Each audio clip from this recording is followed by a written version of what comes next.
নমস্কার বন্ধুরা, স্বপ্না কিচেন থেকে সবাইকে স্বাগত জানাই। আজকের কাঁচা টমেটো দিয়ে একটা রেসিপি নিয়ে এসেছি।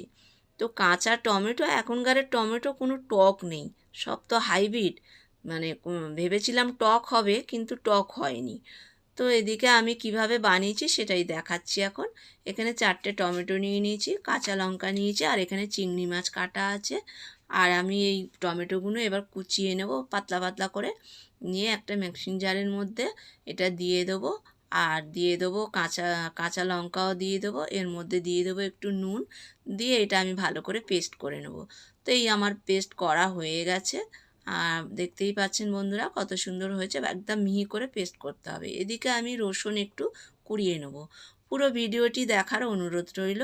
আর এখানে আমি কালো জিরে দিয়ে দিলাম, শুকনো লঙ্কা এখানে দিয়ে দেবো। দিয়ে একটু নাড়াচাড়া করে এর মধ্যে অ্যাড করব আমি রসুনটা একটু নাড়াচাড়া করে নিয়ে এর মধ্যে এবার অ্যাড করব চিংড়ি মাছ।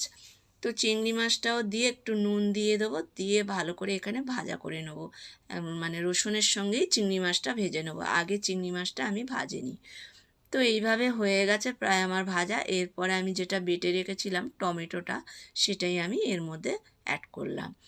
তো বন্ধুরা, এটা খেতে খুব সুন্দর হয়েছিল, সেই জন্য আপনাদের সঙ্গে শেয়ার করছি।